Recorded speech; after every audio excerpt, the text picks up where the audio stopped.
네, 오늘 우리 신명기 5장 16절 5계명을 가지고서 함께 하나님의 말씀을 듣도록 하겠습니다. 우리 계속해서 오늘도 이제 지난주와 같이 이 5계명을 함께 나누고자 합니다. 10계명이 두 구조로 이루어져 있다라고 우리가 지난 시간에 같이 이야기를 했죠. 그래서 첫 번째로는 1부터 4계명까지는 하나님을 향한 의무에 대해서 말하고 있고, 5계명부터 10계명까지가 이 이웃을 향한 의무에 대해서 말하고 있습니다. 그래서 예수님께서 이 율법 전체를 요약하실 때 두 가지로 요약을 하신 거예요. 하나님을 사랑하고 이웃을 사랑하라. 이거를 근데 더 또 자세히 얘기를 하면은 마음과 뜻과 힘을 다해서 하나님을 사랑하고 또 이웃은 어떻게 사랑하는 거예요? 내 몸처럼 이웃을 내 몸과 같이 사랑하라 하신 것이 하나님의 모든 율법의 의미다, 뜻이다라고 예수님께서 우리에게 가르치셨습니다. 그래서 우리가 이제 5계명을 생각할 때 이 이웃을 향한 의무의 첫 번째 계명이다라고 우리가 인식할 수 있다라고 지난주에 같이 말씀을 함께 나누었죠. 그래서 이웃을 향한 첫 번째 의무 중에 뭐가 있냐니까 부모를 공경하라는 말씀, 이 계명이 딱 있는 거예요. 그랬을 때 이 이웃 중에 이웃이 누구냐니까 바로 우리의 부모님이라는 거죠. 그리고 이 1계명과 마찬가지로 5계명도 또 어떤 성격이 있다고 했어요. 1계명을 순종했을 때 우리가 어때요? 이 다른 모든 계명에 순종할 수 있다고 했습니다. 마찬가지로 이 5계명도 첫 번째 계명으로서 이웃을 향한 의무의 첫 번째 계명으로서 이 5계명에 순종할 수 있을 때 다른 모든 계명에 순종할 수 있는 토대가 되는 거죠. 그렇기 때문에 이 5계명은 특별히 중요한 위치를 가지고 있고 우리가 이 5계명을 중요하게 생각해야 된다라고 지난 시간에 같이 함께 말씀을 나누었습니다. 우리가 이 10계명을 읽을 때 5계명을 보면은 특별한 인상을 받아요. 왜 그러냐니까 하나님께서는 특별히 이 5계명에 순종하는 자에게 어떤 약속을 주시냐니까 장수하도록 하시겠다. 장수하고 또 어떻게 해요? 복을 누리도록 하시겠다. 그래서 이 5계명에는 특별히 상을 약속을 하신 거예요. 그래가지고 우리가 이제 이 5계명을 하나님께서 얼마나 기뻐하시고 또 우리가 얼마나 순종하기를 원하시는지를 알 수 있다고 했어요. 그래서 여러분 우리가 아이들에게 가장 이렇게 신경 써야 되는 게 뭐냐니까 부모를 공경하도록 하는 걸 먼저 가르쳐야 된다는 거예요. 아이들을 정말 복되게 키우고 싶고 또 뭐예요? 장수하게 하고 싶으면은 이거 어렸을 때부터 이 부모를 공경하는 마음을 부모가 가르쳐야 하는 것이 우리가 이제 기독교 양육 방법에서 가장 핵심 사항이고 또 가장 지혜롭게 아이들을 기르는 방향이라고 할 수 있겠습니다. 어쨌든 여러분 이 하나님께서 우리 모든 사람들에게 특별히 이 약속은 신자들에게만 해당되는 게 아니라 이 모든 사람들에게 해당된다고 할 수 있어요. 그래서 이 모든 사람들이 부모를 공경하도록 하나님께서 이 정하신 것은 그만큼 이 하나님께서 5계명을 중요하게 생각하시고 이 약속까지 주셨다는 점에서 하나님께서 이 일을 기뻐하신다는 거죠. 이 일을 기뻐하시고 우리가 5계명에 순종한다는 것을 기뻐하실 뿐만 아니라 또 격려하고 우리가 그 마음을 우리가 쉽게 순종하고 기쁘게 순종할 수 있도록 하시기 위해서 하나님께서는 이 아주 큰 약속을 우리에게 약속하고 계시고 5계명의 말씀에 같이 함께 두고 계신 것이죠. 그렇다면 여러분 왜 하나님께서는 이 5계명을 이토록 중요하게 여기실까? 1계명에도 이런 약속을 안 다셨어요. 이 1계명에 순종하면은 복 받을 것이다. 이런 말씀을 안 하셨는데, 특별히 이 5계명에다가 이 말씀에 순종하면, 부모를 공경하면은 오래 살고 복을 누릴 것이다. 이렇게 약속을 두신 이유, 이렇게까지 중요하게 생각하신 이유가 뭐냐는 거예요. 그럴 때 우리가 지난 시간에 나눈 거와 마치 5계명의 의미가 뭐냐니까 하나님께서 이 세상을 다스리시는 기본 질서를 하나님은 이 5계명에 두셨다는 거예요. 하나님께서 이 세상을 다스리시고 통치하실 때 이 세상에 질서를 부여하신다고 했어요. 그래서 뭐 이렇게 우리가 무질서한 상황에서 아무런 법도 없고 아무런 제재도 없는 그런 상황에서 방탕하거나 또 무질서하게 사는 것을 하나님이 원하시지 않고 어떻게 하신 거예요? 하나님은 이 세상에 질서를 부여하셨다는 거예요. 그래서 사람들이 혼란 속에서 살아가도록 하신 것이 아니라 그 질서 아래서 안정감을 누리고 평안을 누리도록 하신 것이 우리 하나님의 뜻이라는 거예요. 여러분, 우리 이제 한국 사회에서 살고 있잖아요. 근데 우리 사회가 우리 눈에는 어떻게 보면은 좀 불안정해 보이고 좀 부족해 보일 수 있어요. 그런다 할지라도 우리 사회가 유지되고 날마다 안정되게 살 수 있는 이유가 뭐냐니까 하나님께서 부여하신 질서를 가지고 있기 때문인 거죠. 여러분 한번 생각해 보시면 우리가 법이 있기 때문에 우리가 날마다 안정된 삶을 살 수가 있는 거예요. 우리가 만약에 법도 없고 누가 나한테 해코지 했을 때 그걸 막아줄 수 있는 어떤 공권력도 없으면은 우리가 사실 매일마다 밖에 걸어 다닌다는 건 굉장히 위험한 일이죠. 그렇죠? 우리 걸어서 출근하시는 분들도 있는데 이게 가능하려면 어떻게 해야 되는 거예요? 법 질서가 있어서 누가 누구를 해하면은 벌 받는다, 이런 질서가 있어야지만이 우리가 날마다 안정된 삶을 누릴 수 있고 평안을 누릴 수 있다는 거죠. 우리나라 그 밤거리가 세계에서 가장 안전하다고 그런 얘기 하잖아요. 근데 그런 것도 이유가 뭐냐니까 그만큼 우리나라 공권력이 강하게 살아 있으니까. 우리나라 경찰이 그 인구 비율에서 가장 높은 편이래요. 그러니까 치안이 안정된 거예요. 그래서 우리가 날마다 안정되게 살 수 있는 이유가 뭐냐니까 평안하게 살 수 있고 이렇게 괴한의 침입 같은 거 그렇게 크게 걱정하지 않으면서 살 수 있는 이유가 뭐냐니까 이 질서가 살아있기 때문인 거죠. 우리가 이 국가에 대해서 불만도 있고 또 어려움도 있고 또 때로는 이제 반감도 있고 이런 생각이 들 수도 있지만은 다시 한번 또 생각해 보면 국가가 있기 때문에 우리 삶의 보호를 받을 수 있는 거예요. 또 외국의 침략에 대한 걱정도 안 할 수 있고 또 어떤 자연재해나 어려움이 있을 때 국가의 권력이 나를 도와줄 거라는 기대도 가질 수 있는 거죠.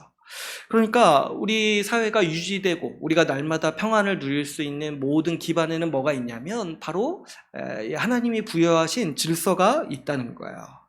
그래서 하나님께서는 이 세상을 질서를 만드시고 세우시면서 우리가 날마다 평안하고 또 이 안정된 삶을 누릴 수 있도록 하신 거라는 거예요. 그런데 이 5계명이 우리에게 가르친 바가 뭐냐니까 하나님께서 이 세상에 세우시는 기본 중에 아주 근본적인 질서가 뭐냐니까 바로 이 가정이라는 거예요. 부모라는 거죠. 부모의 그 권위를 통해서 우리가 이 질서를 누리고 또 안정된 삶을 누릴 수 있다라고 정하신 것이 우리 하나님의 뜻이라는 거죠. 그래서 이런 거죠. 이 가정에서 아이들이 부모에게 순종함으로써 뭘 배우냐니까 이 세상에 내가 따라야 될 질서가 있다라는 거를 배우는 거예요. 그래서 이 부모의 권위를 통해서 이 세상을 내가 마음대로 살 수 있는 게 아니구나. 이 위에 권위가 있어가지고 그 질서를 따라야 되고 더 나아가서 어떻습니까? 이 사회에 나가서 사회에서 따라서 살아야 되는 법 질서가 있다라는 것도 배우고 교회에 와서는 뭡니까? 하나님의 권위를 부모를 통해서 배우는 거예요. 그러니까 이 부모에게 순종하는 것이 모든 인간의 근본 질서인 거예요. 이게 안 되면은 부모에게 순종하지 않는 자가 사회에 나가서 사회의 권위나 질서를 따르기가 어렵다고 했죠. 또 어떻습니까? 부모에게 순종하지 않는 자가 교회에 와서 하나님의 말씀을 듣기가 어렵다고 했어요. 기본적으로 권위에 대해 순종해야 된다는 마음이 없고 그 질서를 존중해야 된다는 마음이 없기 때문에 이 부모에게 순종하는 거 이거 하나에 따라서 우리의 삶의 많은 양상이 바뀐다라고 우리가 지난 시간에 이야기를 했습니다. 그래서 하나님은 왜 5계명을 중요하게 생각하시느냐 했을 때 하나님께서 이 세상을 다스리시고 이 통치하시는 근본 질서를 아주 이 근본 질서를 5계명을 통해서 가르치기를 원하시기 때문인 거죠.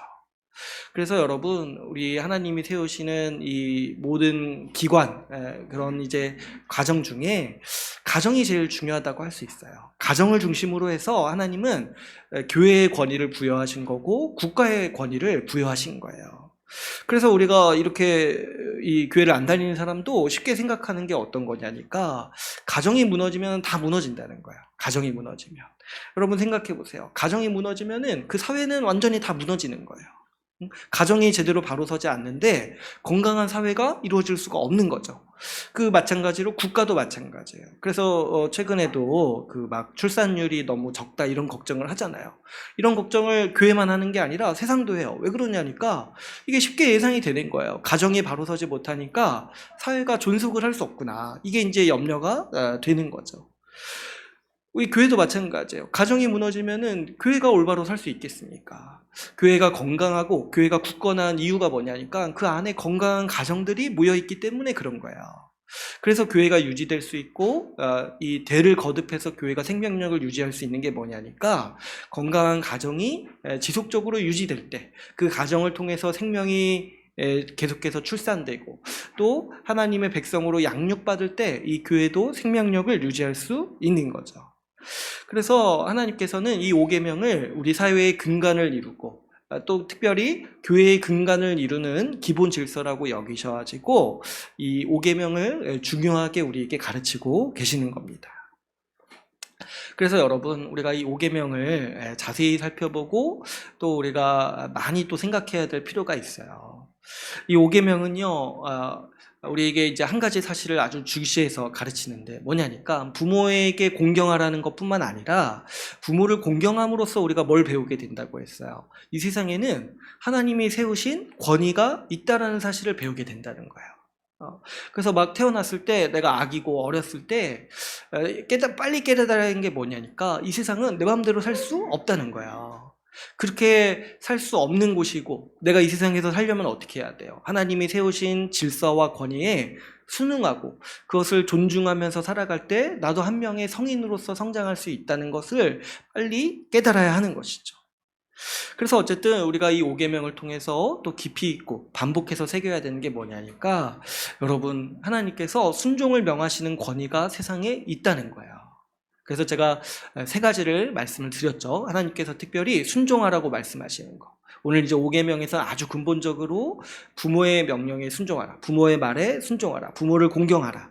이게 아주 근본적인 건데 그 외에 이것을 확장해가지고 하나님이 순종하라고 하신 권위가 뭐냐니까 하나가 교회고 또 하나가 뭐예요? 국가라는 거예요. 그래서 이 성경 말씀을 보니까 하나님은 하나님의 말씀에 순종하라고 또 말씀을 하시는데 이걸 바꿔가지고 적용해가지고 또 어떻게 또 말씀을 하시냐면은 부모의 말을 순종하라, 또 나아가서 교회의 말을 들어라, 그리고 국가의 위정자를 존중해라, 국가의 질서를 따라라, 이렇게 하나님은 명하신다라는 거예요. 그래서 우리는 이 세 가지의 권위가 하나님께서 세우시는 아주 기초 질서있고 하나님은 여기에 하나님의 권위를 주셨다는 거예요. 우리가 부모의 말을 막 이렇게 어기고 또 교회의 말도 막 안 듣고 국가의 법 질서도 막 이렇게 존중하지 않으면서 내가 하나님께 순종한다 이렇게 말할 수가 없다는 거예요. 이 하나님이 세우신 권위이기 때문에 이런 권위들을 우리가 가볍게 여기거나 또 따르지 않는다라면은 그것은 뭐와 같다는 거예요. 하나님의 권위를 인정하지 않는 것과 마찬가지라는 거죠.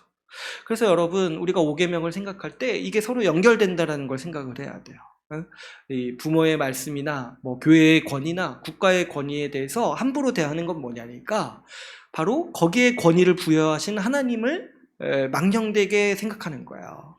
함부로 생각하는 거예요.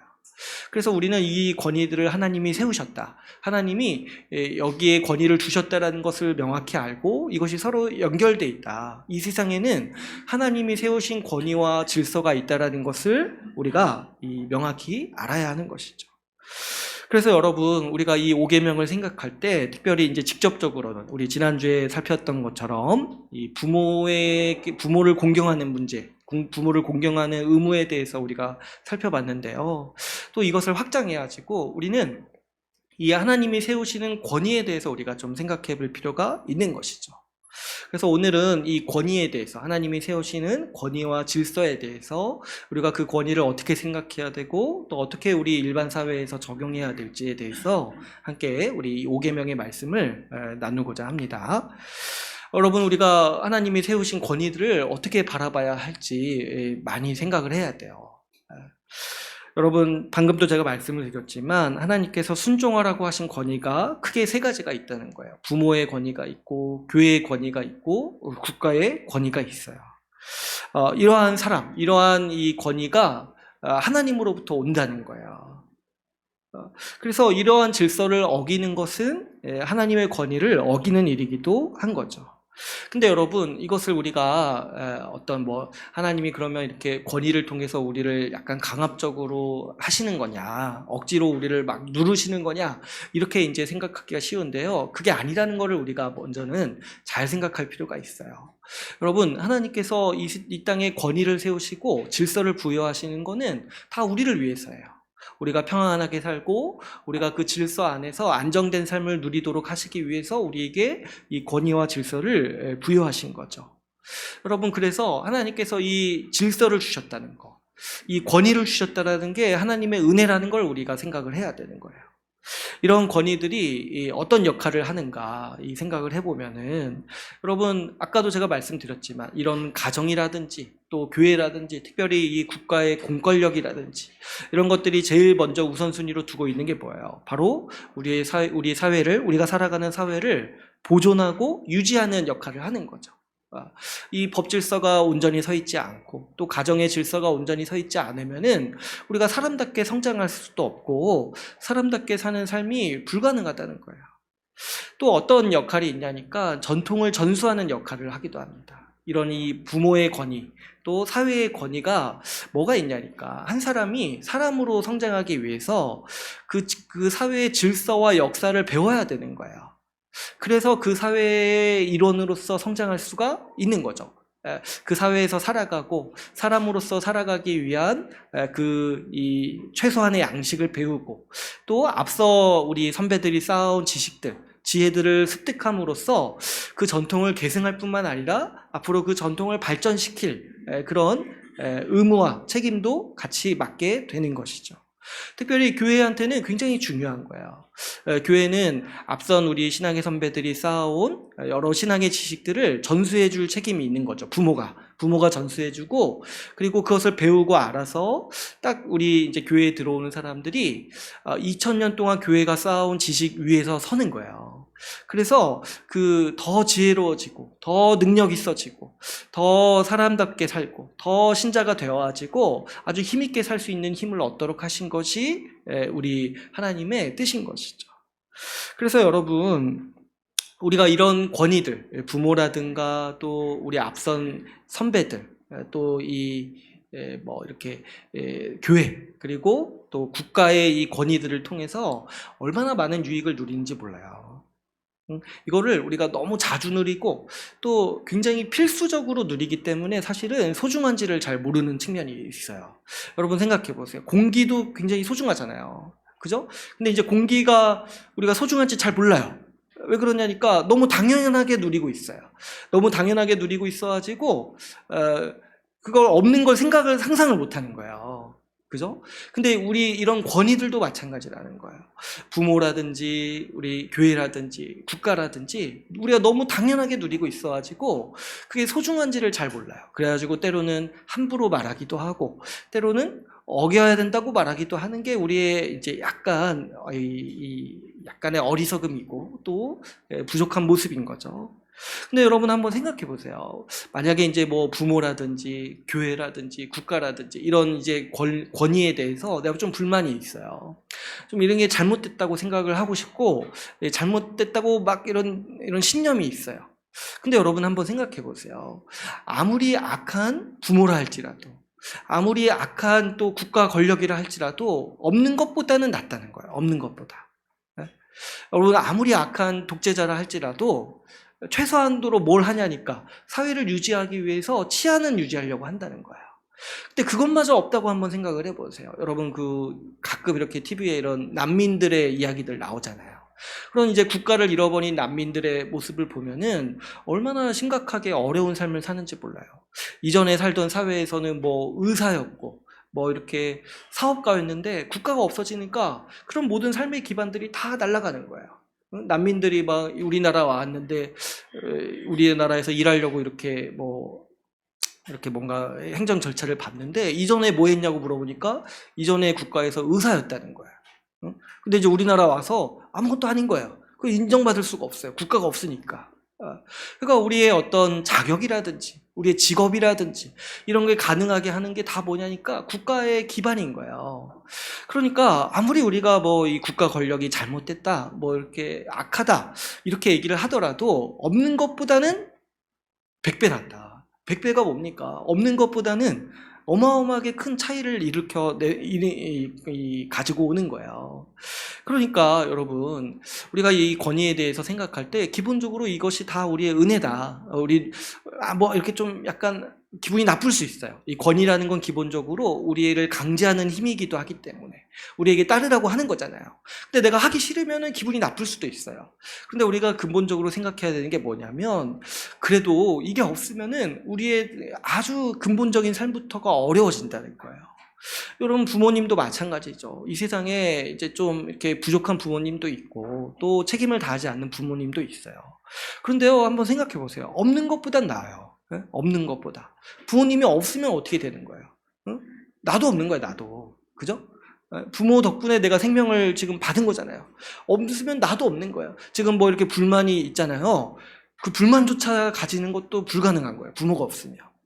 그러니까 우리가 이런 상황을 생각을 해야 돼요. 이게 아무리 악해 보이고 이것이 아무리 나를 괴롭게 하고 그래서 내가 불만이 있고 어렵다고 할지라도 없는 것보다는 낫다. 없는 것보다는 낫고 그래서 비록 우리 눈에 보기에는 불완전해 보일 수 있고 좀 부족해 보일 수 있지만은 이 권위를 부여하신 하나님의 선하신 뜻이 있다는 것을 우리가 생각을 해야 된다는 거예요. 그래서 우리가 먼저는 하나님께서 이 권위를 부여하신 것이 우리에게 주신 은혜다. 우리에게 선의를 베푸신 것이고 우리의 안정된 삶을 위해서 우리의 삶을 지탱하고 보호하시기 위해서 이 권위를 세우셨다는 것을 잘 생각을 해야 되는 것이죠. 여러분, 근데 오늘 좀 우리가 깊게 얘기를 나눴으면 하는 건 뭐냐니까 우리가 어떤 생각이 보통 있냐니까 이 권위와 질서 이런 단어를 들으면 딱 벌써부터 어때요? 약간 답답하다는 생각이 드는 거예요. 좀 거부 반응이 생기는 거죠. 뭐냐니까 권위에 대해서 순종해야 된다. 이런 얘기를 요즘 잘 안 해요. 그죠? 저도 사실 굉장히 하기 힘든 얘기예요. 그리고 우리도 어떠냐니까 딱 그런 얘기 하면은 굉장히 듣기 싫어하고 또 어떤 생각을 하냐니까 이건 너무 후진 삶의 방식이다. 너무 세련되지 못하다. 응? 어떻게 사람이 자기가 스스로 판단하고 자기 주장을 강하게 펴야지 뭐 위에서 뭐 말한다고 거기에 그냥 아무 생각 없이 순종하냐 이런 식의 어떤 이미지라든지 그런 생각이라든지 그런 식의 어떤 마음이 우리 가운데 있다는 거예요. 뭐냐니까 우리 마음 안에 벌써부터 이런 권위에 순종해야 된다, 질서를 따라야 된다 이런 것에 대해서 약간 이제 옛날식이다, 후지다, 뭐 이렇게 세련되지 못하다, 내지는 너무 억압적이다 이런 생각들이 우리 안에 이미 들어와 있다는 거죠. 이게 뭐냐니까 우리 시대의 유행이고 우리 시대의 정신이에요. 우리 시대의 정신. 우리 시대는 어떤 가치를 더 좋아하자니까 권위와 질서 이런 것보다는 자유와 해방 이런 걸 좋아해요. 여러분 뭐 이렇게 영화 같은 거나 뭐 드라마 같은 거 잘 보시면은 권위를 지키고 질서를 수호하는 이런 이야기는 없어요. 다 뭐냐니까 권위를 타파하고 질서에서 해방되는 게 주로 드라마나 어떻습니까? 영화의 주제가 돼요. 그리고 사람들은 그런 이야기를 좋아하죠. 왜 그러냐니까 벌써부터 우리 안에 이런 게 다 들어와 있는 거예요. 권위와 질서를 어떤 구시대의 유물로서 여기고 그것을 어떻게 혁신해야 되고 바꿔야 되고 그것을 해야지만 우리 인간이 발전할 수 있고 우리 삶이 아주 복을 누릴 수 있다라고 생각하는 게 우리 그 시대의 정신이고 오늘날 사람들이 현대인들이 아주 세련되다고 생각하는 삶의 방식인 거죠. 그래서 이런 이제 시대 흐름에 따라서 우리가 이제 어떤 생각이 또 있냐니까 우리는 권위자를 우습게 여기는 마음들이 있어요. 우습게 여긴다는 것보다 약간 가볍게 여기는 거죠. 그래가지고 부모님을 공경하라고 성경은 말하는데 우리는 부모 알기를 우습게 하는 거야. 너무 옛날 방식만 고집한다. 응? 요즘 시대를 모른다. 그래서 부모님의 말을 가볍게 치부해버리고 부모님이 뭘 모른다 생각을 하는 거야. 그래가지고 이런 마음들이 우리한테 있는 것이고 또 뭡니까? 이 부모님뿐만 아니라 부모와 마찬가지로 하나님이 권위를 부여하신 기관이라든지 사회라든지 이런 것에 대해서도 우리가 가볍게 여기는 거예요.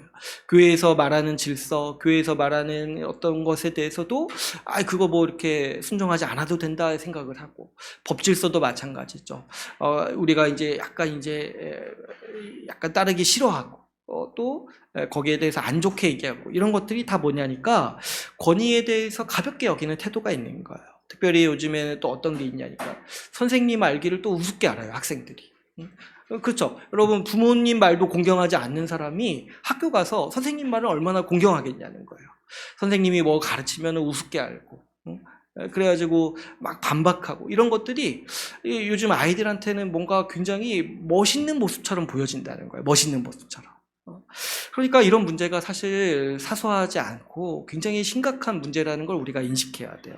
우리 시대 정신이 권위에 대해서 부정적으로 생각을 하고 그리고 그 권위자, 이 권위를 행사하는 사람들을 가볍게 여기도록 만든다는 측면을 우리가 잘 볼 수 있어야 돼요.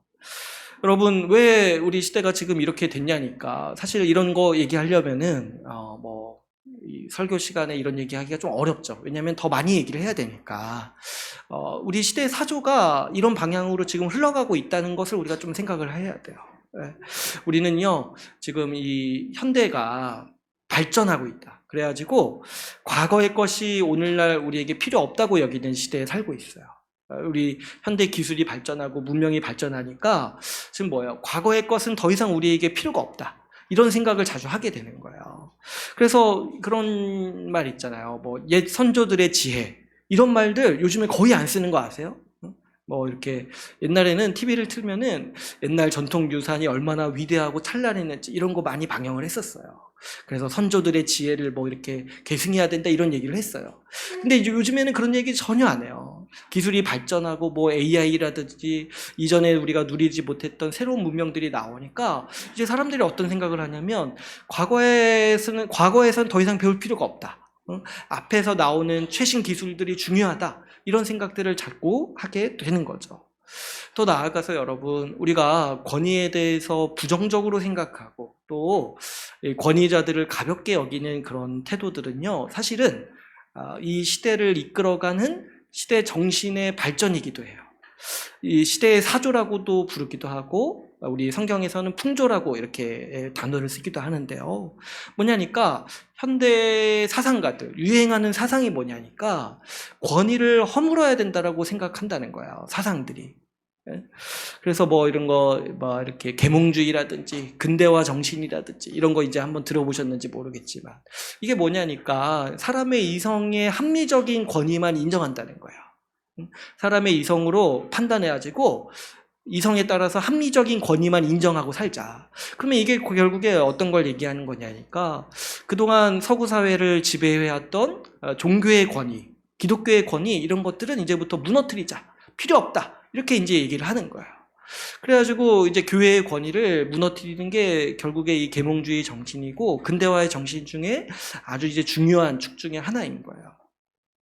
그래서 이제 이 계몽주의 근대화 이런 거 시작돼가지고 권위에 대해 철폐하는 운동들 이런 것들이 막 생겨난 거예요. 그래서 이제 왕권에 대해서도 다시 한번 생각해 보게 되고 그래서 이제 바꿔야 된다. 이 인간의 이성에 합당한 권위만을 세워야 된다. 이렇게 이제 우리 사회 문명이 진행되고 있는 거죠. 근데 이제 최근에 와서는 이런 어떤 계몽주의라든지 근대화라든지 이런 것도 다 끝났어요. 지금은 이제 포스트 이런 거 들어보셨어요? 포스트 모더니즘 이런 거 들어보셨어요? 후기 근대화라는 건데, 근데 이것도 약간 제가 보기에 끝물인 것 같아요. 근데 이 포스트 모더니즘도 어떤 정신이 있냐니까 기존의 권위를 다 허물어야 된다는 거예요. 왜 그러냐니까 기존 사회 문제와 어떤 사회의 어려움들이 기존의 권위주의적인 어떤 이 힘에서 나온다고 생각을 하는 거예요. 그래서 권위를 무너뜨려야 된다는 게 시대 정신이 되는 거죠.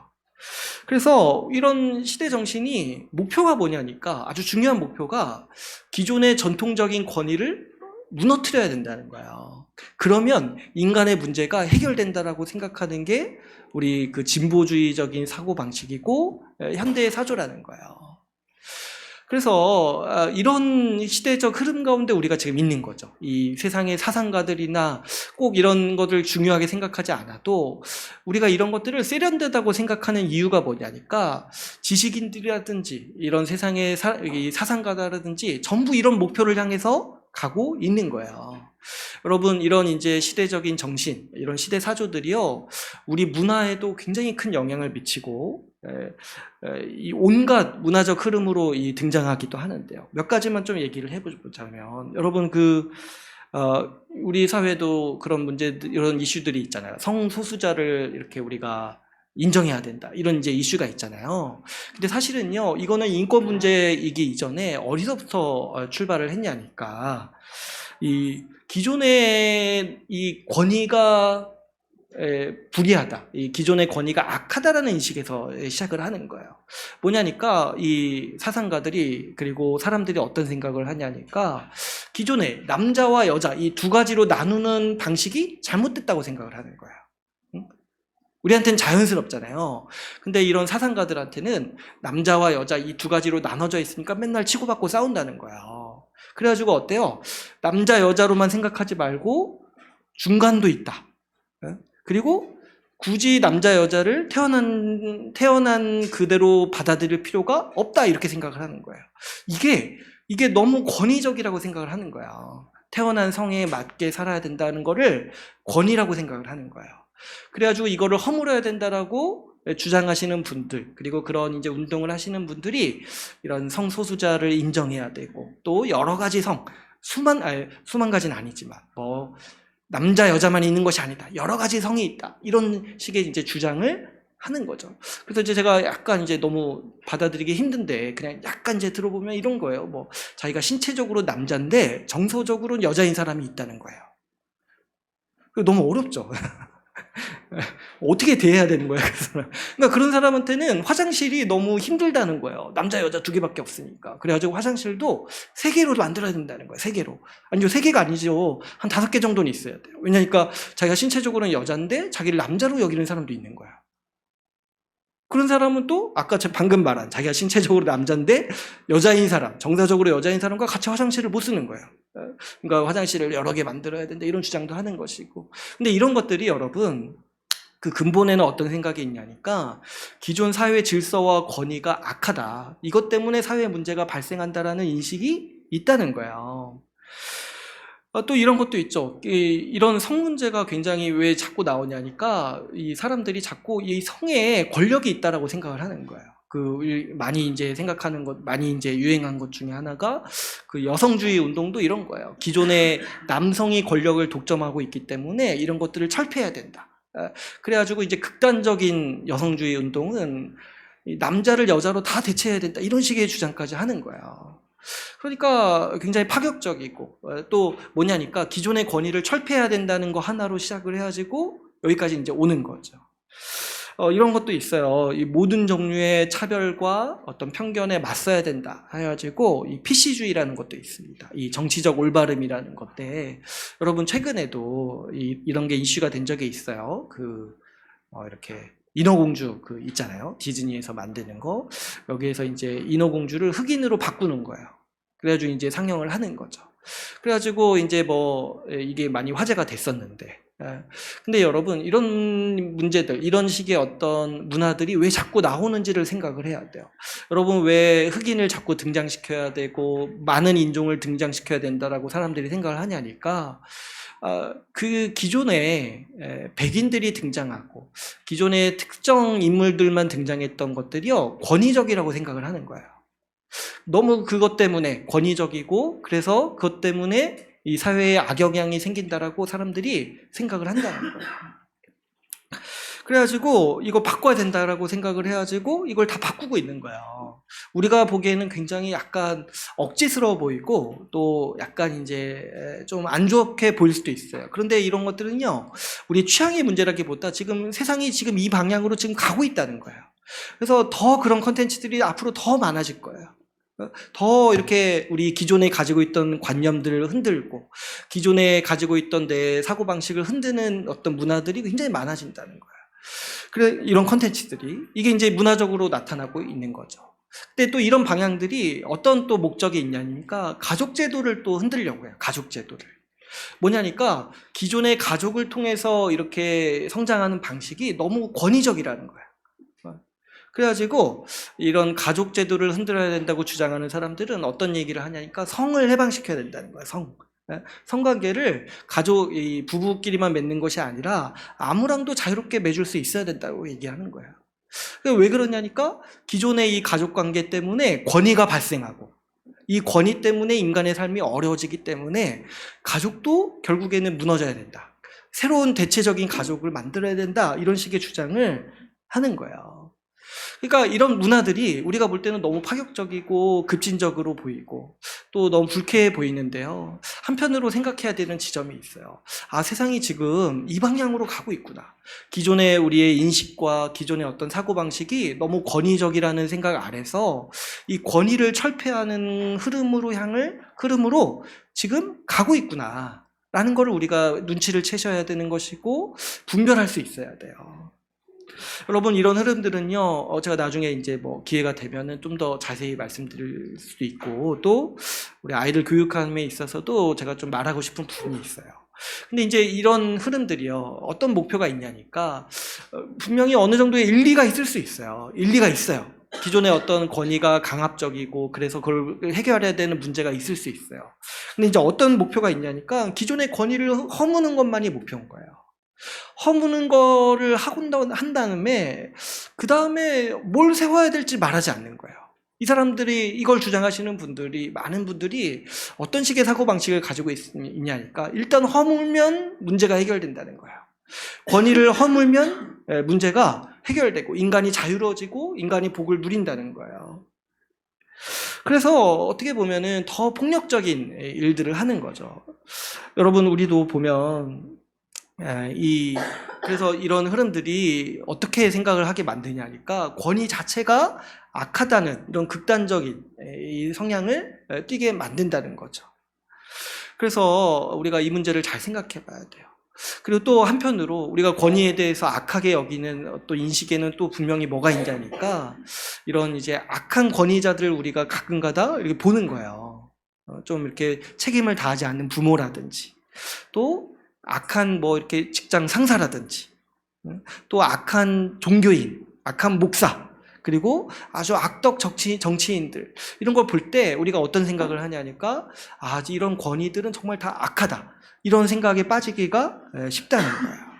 그래서 이런 문제도 분명히 있다. 기존의 권위를 잘못 쓰는 사람들의 문제가 분명히 있고 또 근본적으로는 우리 시대가 지금 권위를 무너뜨리기 위해서 이 방향으로 점점 더 가고 있다. 이런 흐름 가운데 우리가 있다는 것을 생각을 해야 되는 것이죠.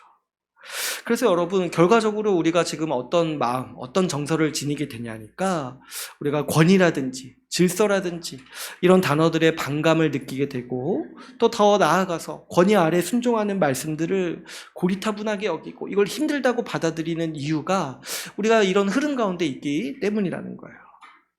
그래서 여러분, 우리한테는 어떻게 보면 성경 말씀보다 부모 말씀을 공경하라 이 말씀보다 이런 현대 사조들이 더 가까운 거예요. 우리가 딱 이런 거 받아들일 때 아, 이거 싫다 이렇게 느끼는 거 그거 있잖아요. 제가 이렇게 강단에 서가지고 여러분 말씀을 들어야 됩니다. 말씀에 순종해야 됩니다. 딱 듣는데 마음 한켠에 드는 거부 반응이 있어요. 저도 알아요. 저도 있으니까 저도 알아요. 근데 이런 것들이 왜 있냐니까 우리가 어렸을 때부터 이런 문화라든지 이런 권위를 부정적으로 받아들이게 만드는 시대 사조에 굉장히 많이 노출이 되어 있는 거예요. 근데 분명히 우리가 분별해야 되는 게 뭐냐니까 여러분, 이것들은 하나님으로부터 오는 것들이 아니라는 거예요. 우리가 그냥 드라마를 통해서 배우는 거예요. TV를 통해서 배우는 거예요. 은연중에 무의식 중에 이 친구와의 대화를 통해서 습득하는 거예요. 그래서 우리가 이걸 명확히 분별해야 돼요. 거기에 말하는 것에 다 틀렸다고 말할 수는 없어요. 그런데 권위 자체가 악하다고 말하는 그 뉘앙스, 그 어떤 근본적인 생각을 부정해야 돼요, 우리는. 이런 구호들이요, 도처에서 우리에게 말하고 있어요. 이 광고에서, 뭐 드라마에서, TV에서, 뭐 친구와의 대화에서, 도처에서 우리에게 말하고 있어요. 권위 자체가 악하다라는 그 신념 안에서 말하는 말들이 있어요. 그래서 우리 안에 자연스럽게 그런 반감이 자리 잡기가 쉽고, 사실은 또 어떻습니까? 우리 아이들도 그런 위험에 노출된다고 생각을 해야 돼요. 위험이라고 말하기도 어려워요. 이게 일상이기 때문에 위험이라고 말하기도 어렵고, 이런 환경 가운데 있다는 걸 우리가 생각을 해야 돼요.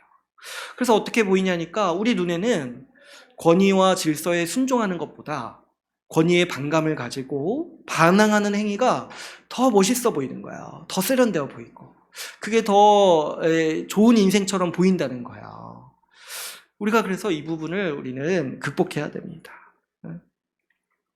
우리가 뭘 딱 분별을 해야 되냐면, 여러분 분명히 이 문제가 있긴 있어요. 어떤 권위자들이 악한 일들을 하긴 해요. 근데 그렇다고 해서 그 권위 자체가 싸그리 악하다라는 개념을 우리가 반박해야 돼요. 우리는 이걸 좀 분리할 수 있어야 돼요. 여러분, 어떤 특정 부모가 악할 수 있어요. 최근에도 뭐 유아 유기하는 사람들 뭐 나오잖아요, 뉴스에. 그러니까 그런 사람들 보니까 막 이런 현대 사상가들이 그런 얘기 하는 거야. 부모의 권위 자체가 악하다, 이런 얘기들을 막 하는 거예요. 근데 여러분, 면밀히 생각해 보면 그거는 좀 분별해야 돼요. 악한 부모들이 가끔가다 있는 거예요. 그렇다고 해서 부모의 권위 자체가 악한 것은 아니라는 거죠. 우리가 이걸 분리해서 바라볼 수 있어야 돼요. 하나님이 원래 세우신 권위 자체는 선합니다.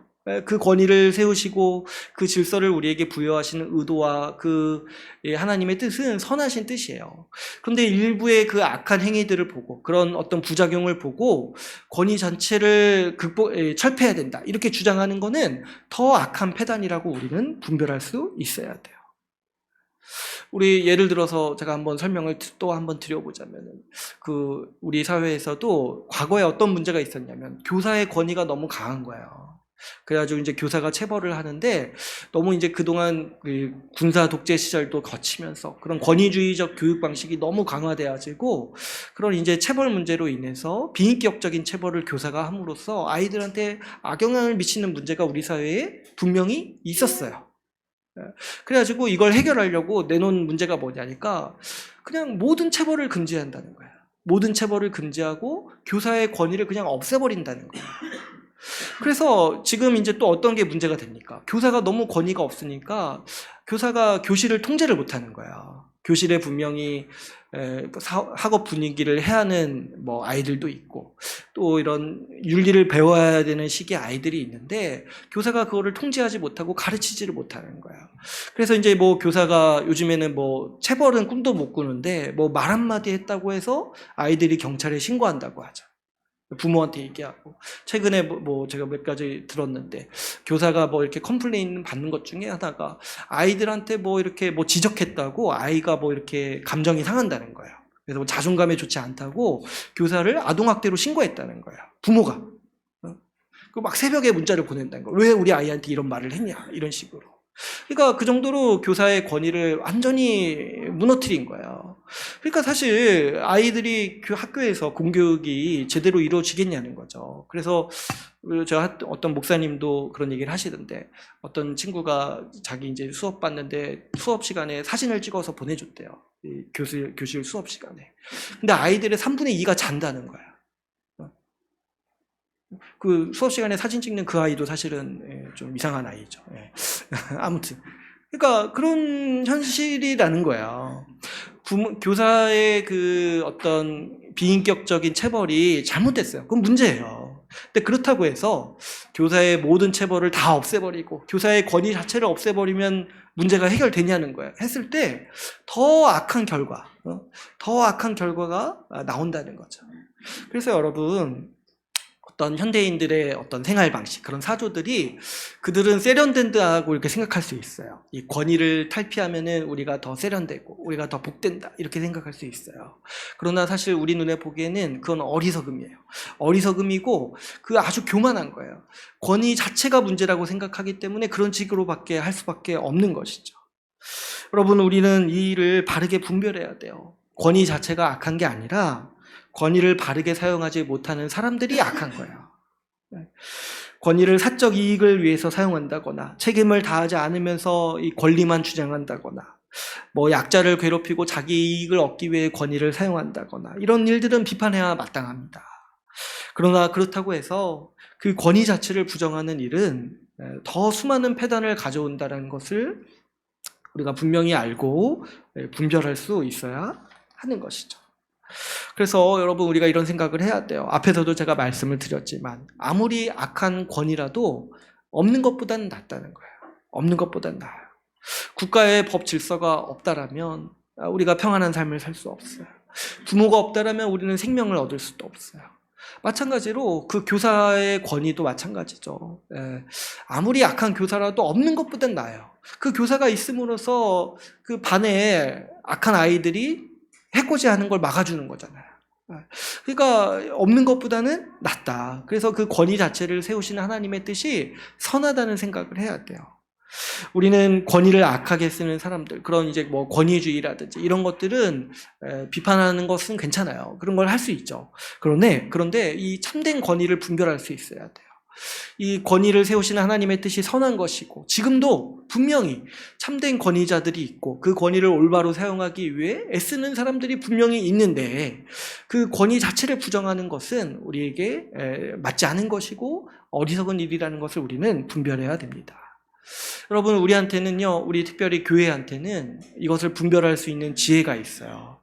제가 보니까 세상 사람들은 이걸 분별을 못해요. 어떤 사람이 어떤 권위자가 악하게 행동하면은 곧바로 어디로 가냐니까 이 권위 자체가 악하다. 그래서 무너뜨려야 된다. 여기 이 반대 극단으로 곧바로 가는 게 이 세상 사람들의 최고로 똑똑하다고 하는 사람들도 이런 생각을 하는 거예요.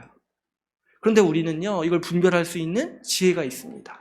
왜 그러냐니까 여러분, 우리는 하나님 아버지를 통해서 이 권위의 선함을 맛보고 그것을 말씀을 통해서 배우는 자들이기 때문인 거죠. 여러분, 하나님께서는 우리에게 참된 권위, 하나님이 원래 세우신 선한 권위가 어떠한 것인지를 우리에게 가르쳐 주십니다. 여러분, 우리가 하나님을 부를 때 우리를 하나님을 주님이라고 부르죠. 왕이라고 부르는 거예요.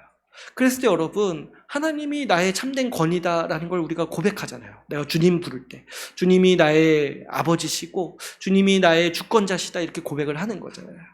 그랬을 때 그런 하나님은 우리에게 어떤 분입니까? 주님이시기 때문에 우리에게 복 주시고 우리를 돌보시고 또 그 큰 힘과 능력으로 우리에게 공급하시는 하나님, 우리의 주님이 되시는 하나님을 우리는 고백을 합니다. 그럴 때 우리에게는 기본적으로 어떤 생각이 있는 거냐니까 하나님의 권위가 선하다라는 생각이 다 우리에게는 있는 거죠. 특별히 우리 하나님께서는 주님이신데 하나님이신데 우리에게 아버지라고 우리를 자신을 가르치셨어요. 아버지 되시는 하나님, 우리를 다스리시는 그 권위자께서, 궁극적인 우리의 권위자께서 우리의 아버지와 같이 우리를 돌보시고 우리를 책임지신다는 거예요. 그러니까 우리는 하나님을 통해서 이 권위 자체가 우리를 억압하는 권위가 아니라 우리를 위하고 우리를 돌보는 권위라는 것을 우리는 분명히 일깨울 수 있는 것입니다. 특별히 우리 하나님께서는요, 예수 그리스도를 이 땅 가운데 보내셔가지고 그리스도를 통해서 하나님이 세우시는 권위가 얼마나 선한 권위이고 우리에게 하나님께서 권위를 통해서 은혜를 베푸시기를 원하신다는 사실을 우리에게 가르치셨습니다. 예수님이 이 땅에 오셔서 참된 권위가 무엇인지를 우리에게 가르치셨어요. 특별히 직접적으로 말씀하신 구절이 있는데요. 마가복음 10장 45절 말씀입니다. 우리 한번 찾아볼까요? 마가복음 10장 45절 말씀.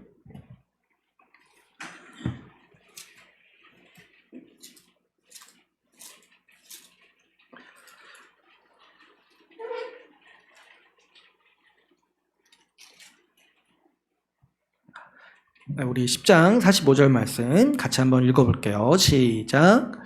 인자가 온 것은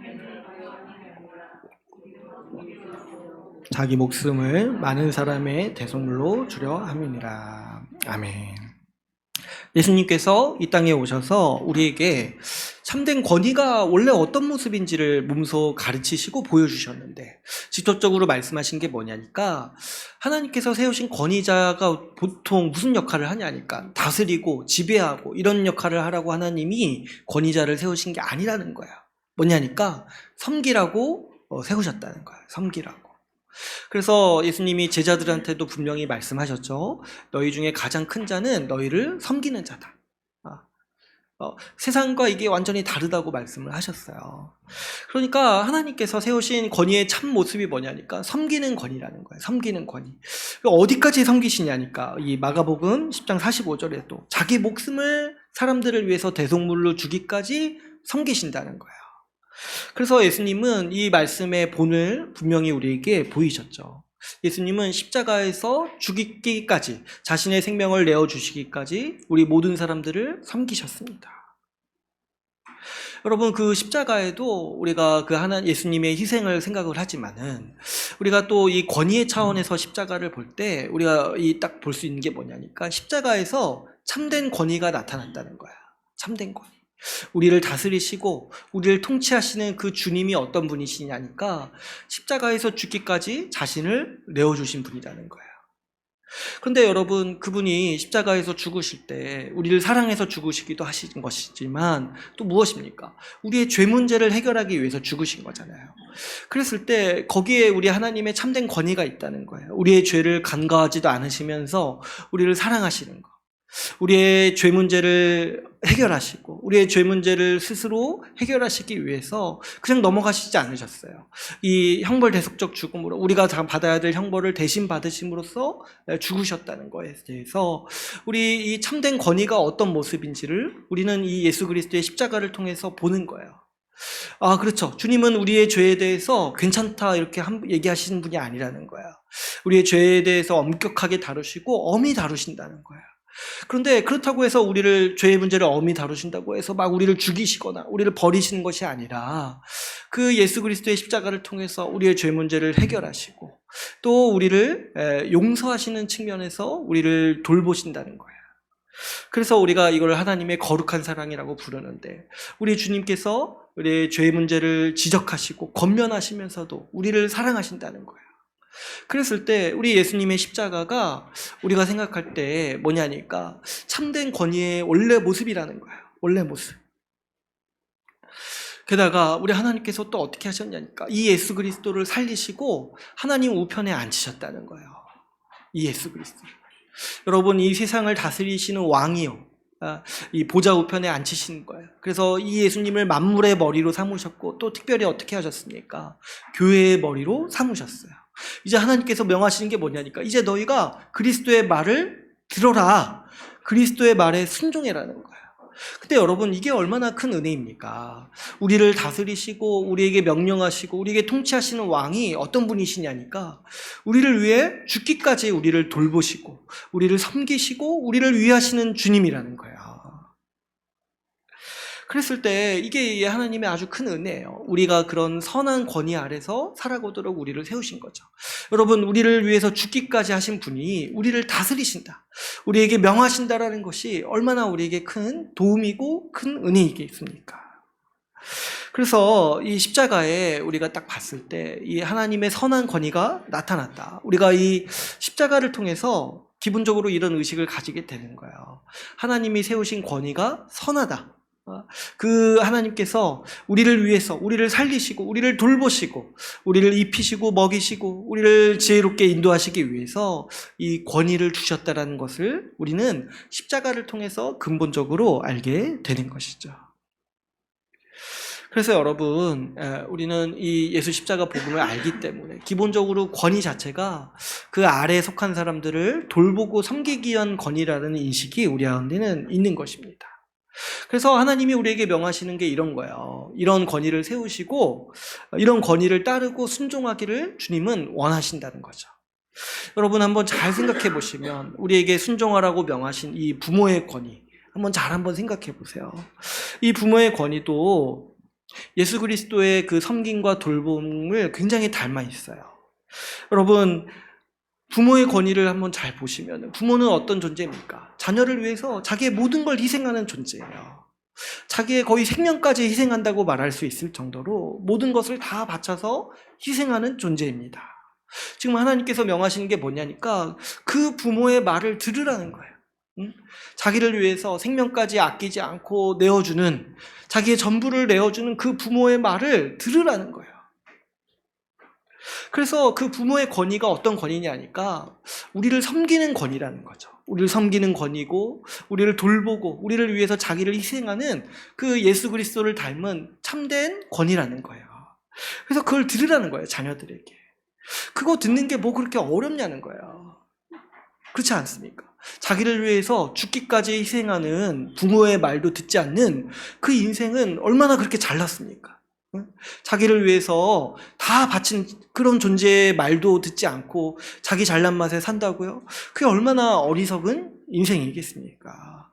마찬가지죠. 여러분, 자기를 희생한 부모의 말을 듣는 사람은 이것도 받아들이기가 쉬운 거야. 나를 위해서 죽기까지 희생하신 우리 주 예수 그리스도의 말을 들으라는 거예요. 우리를 위해 십자가를 지신 예수 그리스도의 말에 순종하라는 거예요. 그게 뭐 그렇게 어렵냐는 거예요. 그게 뭐 그렇게 어려운 문제라는 거예요. 나를 위해 죽기까지 하셨는데 그 말 한마디 못 듣는 게 그래 그러면 그 사람은 얼마나 잘난 인생이냐는 거예요. 우리는 이런 것들을 통해서 어떤 걸 아냐니까 하나님께서 우리를 위해서 부모의 권위를 세우셨다는 거예요. 하나님은요 부모와 같이 자기를 위해 희생하는 그 권위자를 통해서 우리가 이 권위에 순종하는 것들을 쉽게 하신 거예요. 쉽게 하신 거예요. 그리고 우리에게 은혜를 베푸신 거예요. 이 권위가 얼마나 선한지, 권위가 얼마나 우리를 복되게 하는지를 알게 하시기 위해서 부모에게, 자녀를 위해서 희생하는 부모에게 하나님의 권위를 주셨다는 거죠. 그래서 여러분, 우리는 이 5계명이 얼마나 큰 은혜인지 다시 한번 생각해 볼 수 있어요. 우리가요, 기본적으로 순종하는 게 힘든 사람들이에요. 그런데 하나님은 우리의 순종이 복되고 권위가 선하다는 걸 알기 위해서 부모를 통해서 먼저는 이 권위의 선함과 이 순종의 이 능력을 알도록 하신 것이 우리 하나님의 뜻인 것이죠.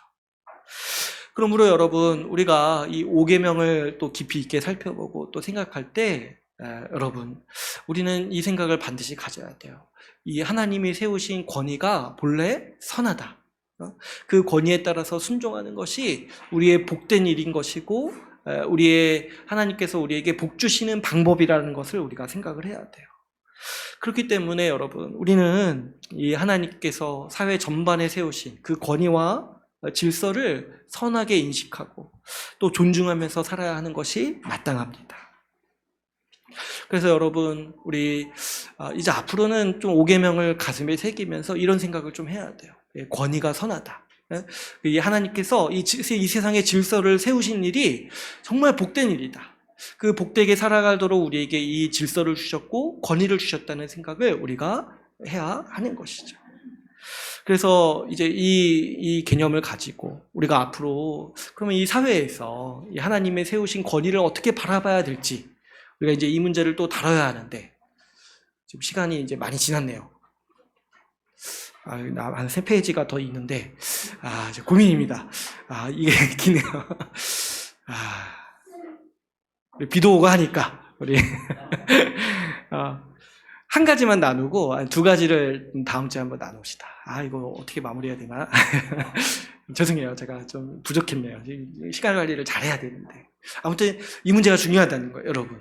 지금 현대인들이 권위 자체를 악하게 여기는데 우리는 좀 그런 생각을 극복해야 돼요. 분별해야 돼요. 그리고 우리 아이들도 이런 문화 가운데서 분별하면서 살아가도록 해야 돼요. 이게 훨씬 더 악한 거예요. 권위 자체를 악하게 여기는 그 극단적인 태도가 훨씬 더 악한 거예요. 훨씬 더 어리석은 생각이에요. 우리가 이것들을 분별하고 우리는 하나님 말씀에 순종한다는 인식이 분명히 있기 때문에 이런 것들을 분별할 수 있는 힘이 있다는 것을 생각을 해야 돼요. 그랬을 때 여러분, 오늘 이제 한 가지만 먼저 다룰 때 일반 사회에 하나님이 세우신 질서가 있어요. 그 질서를 우리가 선하게 받아들이고 따라야 돼요. 우리 그 마지막으로 딱 한 가지 구절만 살펴보기를 원하는데요. 에베소서 말씀 한번 보겠습니다. 에베소서 6장 1절에서 4절 말씀 한번 볼게요. 에베소서 6장 1절에서 4절 말씀 같이 한번 읽어보겠습니다. 시작. 자녀들아, 주 안에서 너희 부모에게 순종하라. 이것이 옳으니라. 내 아버지와 어머니를 공경하라. 이것은 약속이 있는 첫 계명이니 이로써 내가 잘되고 땅에서 장수하리라. 또 아비들아, 너희 자녀를 노엽게 하지 말고 오직 주의 교훈과 훈계로 양육하라. 여기서 보면은 우리 5계명을 지금 설명하고 있죠. 근데 지금 제가 그 말씀드렸던 그 방식과 똑같이 중요하게 이 5계명을 말씀하고 있죠. 강조하는 게 뭐예요? 약속이 있는 첫 계명이다. 그러니까 그만큼 중요한 계명이다. 이거 잘 지키면 장수하고 어떻게 해요? 복 받는다라고 분명히 말씀하고 있습니다. 그래서 이 5계명이 중요하다는 거예요. 근데 또 한 가지를 더 말씀하시는 게 뭐냐면 4절에 아비들아 이렇게 얘기해요. 아비들아. 근데 이거는 이제 아빠만 얘기하는 게 아니라 부모를 다 얘기하는 거예요. 그러니까 자녀에게 잘 하라는 거예요. 그러니까 부모도 책임을 다해야 된다 이 얘기를 하는 거죠. 그러니까 앞에서 오늘 제가 말씀드렸듯이 분명히 하나님이 세우신 권위에 책임이 있어요. 선한 권위로 세우셨기 때문에 섬기는 권위가 돼야 돼요. 이런 책임이 분명히 있는 거예요. 그래서 이거를 우리가 같이 생각을 해야 됩니다. 그런데 오늘 이 부모 공경하라 5계명을 이 에베소서 말씀에서 더 확장해서 말씀하시는 부분이 있어요. 뭐냐니까 이 5절에서 9절 말씀이에요. 5절에서 9절 말씀 우리 같이 한번 읽어보겠습니다. 5절 9절 같이 한번 읽어볼게요. 시작. 종들아 두려워하고 떨며 성실한 마음으로 육체의 상전에게 순종하기를 그리스도께 하듯 하라. 눈가림만 하여 사람을 기쁘게 하는 자처럼 하지 말고 그리스도의 종들처럼 마음으로 하나님의 뜻을 행하고 기쁜 마음으로 섬기기를 주께 하듯 하고 사람들에게 하듯 하지 말라. 이는 각 사람이 무슨 선을 행하든지 종이나 자유인이나 주께로부터 그대로 받을 줄을 알미라. 상전들아 너희도 그들에게 이와 같이 하고 위협을 그치라. 이는 그들과 너희의 상전이 하늘에 계시고 그에게는 사람을 외모로 취하는 일이 없는 줄 너희가 알미라. 아멘. 에베소서 말씀에 보니까 이 5계명에 대해서 똑같이 강조한 다음에 그걸 확장해서 또 어디까지 나아가냐니까 그 종과 상전의 관계까지 얘기를 하는 거예요. 근데 이제 이거는 그때 당시에 일반적인 사회생활을 얘기하는 거예요. 일반적인 사회생활. 그 교회 안에 종들이 많았어요. 그리고 때로는 그 종의 주인도 교회를 같이 함께 다녔어요. 그러니까 그 일반 사회에 나아가서도 사회의 질서를 존중하라라고 지금 말씀이 우리에게 가르치고 있는 거예요. 그러니까 5계명을 어디까지 확장을 시키냐니까 일반 사회의 질서를 지켜라. 일반 사회의 질서를 순응하라. 이렇게 이제 얘기를 하는 거예요. 그래서 여러분 성경은 그런 사회 질서를 일반적으로 지켜라 말하고 있는 것이 우리 성경의 말씀이고 가르침이에요. 그래서 여러분 우리도 이 일반적인 사회 질서를 잘 지켜야 되는 것이고 그 질서를 존중할 필요가 있다는 거죠. 특별히 우리가 직장 생활에서도 이런 질서들이 있어요. 그래서 이제 이 5계명을 확정할 때 어디까지 얘기를 하냐면은 이 사회의 연장자들 그리고 또 어때요?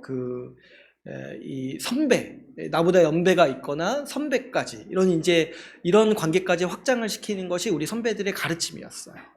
그러니까 하나님께서 이 일반 사회의 질서를 세우실 때 이런 권위를 두신다는 거예요. 그래서 우리가 그런 것들을 함부로 여기지 않고 존중하고 따라야 하는 것이죠. 그래서 우리가 일반 직장을 다닐 때도 직장 안에서도 이 상사가 있고 선배가 있잖아요. 이런 것들도 우리가 가볍게 여기지 말고 존중하고 또 상사는 기본적으로 그 직원에게 명령할 수 있는 권리가 있잖아요. 이런 것들에 대해서 우리가 함부로 대하지 말고 따라야 한다는 거예요. 그랬을 때 여러분 제가 생각했을 때 이게 굉장히 힘든 말씀이에요. 사실은 그죠? 이 직장 상사의 말을 들어라 이렇게 얘기하는 거는 오늘날 사회에서 굉장히 힘들어요. 앞에서도 제가 말씀을 드렸지만 기본적으로 우리가 권위에 대해서 반감도 있고 또 어때요? 좀 안 좋은 직장 상사들을 많이 보는 거예요. 그러니까 좀 그런 분들이 힘들어요. 그런데 여러분 이걸 잘 생각하셔야 돼요. 힘들다고 해서 그 직장 상사가 힘들다고 해서 무조건 반항하고 무시하면은요 못 보는 게 분명히 있어요. 뭐냐니까 우리의 선배들, 우리의 직장 선후배, 선배들 그리고 상사들은요 일반적으로 우리가 못 보는 걸 보기도 해요. 그리고 일반적으로는 책임을 더 많이 져요. 그렇기 때문에 우리가 생각하는 거 이상을 더 많이 얘기를 하는 거죠. 그리고 또 상대적으로 내가 못 보는 지경을 보기도 하는 거예요. 그렇기 때문에 여러분 이 상사의 말을 무조건 악하다고 생각하지 말고 할 수 있는 최대한 따르는 것이 우리 기독교인들에게는 권장되는 자세라는 것이죠. 여러분 할 수 있는 최대한을 따르고 존중해야 돼요. 물론 여기서 이제 이 6장 5절에서 9절 말씀까지 이 종과 상전의 관계를 가지고 직접적으로 직장 상사와 직원의 관계를 얘기하는 건 좀 약간 힘들어요. 그죠? 왜냐면 우리가 종이 아니니까. 근데 여러분 한번 생각해 보세요. 지금 사도 바울이 종들에게 그 상전에게 순종하라 얘기하는 것도 사실 힘든 얘기예요. 굉장히 힘든 얘기예요. 그런데 우리가 상사에게 말을 듣는 건 그 정도는 아니잖아요. 종이 상전에게 순종하듯이 말을 들으라 그런 얘기가 아니잖아요. 그죠? 존중하고 그 말하는 것들을 따르라. 그리고 그 질서들을 일반적으로 순종해라. 이런 얘기잖아요. 그러니까 우리가 지금 듣는 것은 상대적으로 더 가벼워요. 그리고 또 이 관계가 우리는 영원하지 않잖아요. 그죠? 뭐 한 번 상사, 영원한 상사 그런 거 아니잖아요. 그러니까 사실은 한정적인 기간이에요, 우리는. 근데 지금 말씀에서 종과 상전은 평생 가는 관계인데 그 순종하라고 얘기하는 거잖아요. 사실 얼마나 더 힘든 얘기입니까? 근데 우리는 그 정도는 아니니까. 여러분 뭐 언젠가 상황이 바뀔 수도 있고 정말 너무 악한 상사라면은 직장을 바꿀 수도 있을 것 같아요. 그런데 그러기 전에 일반적으로 우리는 그 질서를 따라야 돼요. 최근에 와서 여러분 나오는 얘기들이 옛날에는 한 5년 전만 해도 악한 직장 상사 이야기가 많이 나왔어요. 근데 요즘에는 어떤 얘기가 많이 나오는 줄 아세요? 말 안 듣는 신입 직원 이 얘기가 더 많이 나와요. 이게 사실 더 큰 문제예요, 사실. 아니, 신입 직원이 말을 들어야지 일을 할 수 있잖아요. 근데 말을 안 들으면서도 월급 받는 거. 이게 더 사실은 큰 문제라는 거예요. 책임도 안 지고. 그러니까 이것들을 우리가 직장 상사가 아무리 악하다고 해서 그 전체가 다 악하다고 생각하지 말고 일반적인 그냥 사회 질서인 거예요. 일반적인 사회 질서. 우리가 이 앞선 선배들한테 배우고 앞선 상사들한테 그 상사가 책임을 지고 내가 일을 함으로써 직장이 원래 그렇게 돌아가는 거고 그런 식으로 사회 질서가 유지가 되는 거예요. 그랬을 때 제가 보니까 요즘에 직장 상사 말 잘 듣는 게 경쟁력이에요. 경쟁력. 능력 조금 없어도 스펙 조금 모자라도 말 잘 들으면 제가 보니까 채용할 것 같아요. 승진도 될 것 같고. 그러니까 여러분 이런 것들을 물론 힘들어요. 힘든데 그 한정된 기간이라고 생각을 하고 그 한정된 기간 아래서 최대한으로 존중하는 것이 중요합니다. 그리고 가장 우리가 경계해야 되는 게 뭐냐면 그 뒤에서 욕하는 건 반드시 하지 말아야 돼요. 그 회사 다니면서 많이 하잖아요. 저도 예전에 그런 게 많이 좀 있었던 경험이 있는데 그 상사가 너무 싫으니까 상사 빼놓고 회식하는 거예요. 그리고 거기서 막 욕하고 이렇게 하는 거 있잖아요. 그랬을 때 여러분 우리가 최대한 존중한다는 게 뭐냐니까 그런 자리에 함부로 끼지 않는 거예요. 함부로 그 말을 조심해야 되는 것이고 사실 그 자리에 서면은 나도 똑같을 수 있어요, 여러분. 그 생각하셔야 돼요. 그 책임을 맡는 자리에 섰을 때 나도 제대로 못할 수 있어요. 제가 예전에 직장 다닐 때 저도 이제 이런 경험들이 있어요. 상사가 너무 힘들어가지고 또 이제 같은 친한 동료끼리 모여서 막 상사에 대해서 안 좋은 얘기도 하고 그랬던 경험이 있어요. 그런데 이제 어느 날 제가 깨달은 게 있는데 뭐냐니까 그 아무리 상사 욕하는 사람이라 할지라도 그 사람도 언젠가 상사가 된다는 거예요. 이렇게 막 이렇게 욕하던 분들 중에 결국에 그 상사가 결국에 나중에 직장을 그만뒀어요. 그래가지고 이제 다음 사람들이 그 자리를 이어받아야 되는데 제가 놀란 게 있어요. 세상에 그 사람들 다 거부한 거예요. 그 자리에 가는 걸. 자기가 욕하던 자리에 가는 걸 자기들이 다 거부하는 거예요. 그게 제가 보니까 그게 뭐냐 싶은 거예요. 이게 뭐냐. 자기들도 그게 어렵다는 거 알면서 왜 그렇게 욕을 하냐는 거예요. 그랬을 때 저도 그때 많이 후회했어요. 이게 이 문제가 결코 쉽지 않구나. 나도 언젠가 그 자리에 가게 되는데 거기에 있는 사람을 마냥 욕한다고 해서 마냥 그리고 이게 이렇게 뭔가 안 좋게 얘기한다고 해서 이게 문제가 해결되는 게 아니구나. 그래서 여러분 이 문제를 잘 생각하셔야 돼요. 물론 굉장히 힘든 경우가 있을 수 있어요. 그럴 때는 직장을 옮기시면 돼요. 옮기시면 되는데 그렇다고 하더라도 그런 걸 너무 가볍게 생각하지 말고 우리 직장 상사를 최대한 존중하고 그 말을 듣는 것이 우리 좋은 권위를 순종하는 좋은 태도다라고 우리가 또 기억하고 생각할 수 있어야겠습니다. 사실 이제 뒤에 이제 교회랑 국가가 있는데, 참. 어쩌다 이렇게, 많이 얘기 안 한 것 같은데, 어쩌다 이렇게 되는지 모르겠지만, 어쨌든 다음에 한번 더 나누고요. 그럼 어떻게 해야 되나? 아무튼, 다음에 더 우리가 교회랑 국가에 대해서도 다음 주에 한번 더 얘기를 해보고요. 마지막으로 여러분, 그런 생각을 하셔야 돼요. 왜 순종하기 어려운가? 내가 순종하기 왜 어려운가 한번 생각을 하셔야 돼요. 왜 순종하기 어려운가? 특별히 우리 시대는 어렵습니다. 저도 이걸 인정을 해요. 너무 이제 어렸을 때부터 듣는 것과 또 훈련받는 게 너무 다른 거예요. 근데요, 이제 그걸 떠나서 여러분 왜 순종하기 어려운가 이런 걸 잘 생각해 보시면은 내가 혹시 성경보다 다른 시대 사조를 내 중심의 신념으로 삼고 있는지 아닌 게 아닌지 생각을 해 보셔야 돼요. 성경 말씀은 순종하라고 하는데 나한테는 왜 이렇게 순종 안 하는 게 더 기뻐 보이고 더 세련돼 보이냐는 거예요. 그랬을 때 여러분 중심에 정말 말씀이 있는 거냐 아니면 정말 이 시대의 철학자들의 신념을 가지고 살아가는지를 생각해 봐야 돼요. 그게 뭐냐는 거예요. 여러분이 정말 인생을 거는 게 하나님 말씀이냐 아니면 어디 저기 광고 쪼가리에 나오는 뭐 문구 하냐냐 이런 거냐는 거예요. 우리는 그렇게 살아가지 않죠. 우리는 하나님 말씀이 우리 중심이다. 거기에 우리 전부를 걸고 거기에 우리의 인생의 토대를 걸고 살아가는 사람들이에요. 거기에 내 인생을 쌓아야지 여러분 뭐 이 시대에 유행하는 셀럽들이 하는 말들이나 뭐 어디 저기 잘 나가는 사회에서 성공하는 사람들이 하는 그 말들에 내 인생 토대를 쌓을 생각을 하지 말아야 하는 것이죠. 그게 얼마나 어리석은 일입니까? 영원하신 하나님 말씀에 우리 인생의 토대를 쌓는 거예요.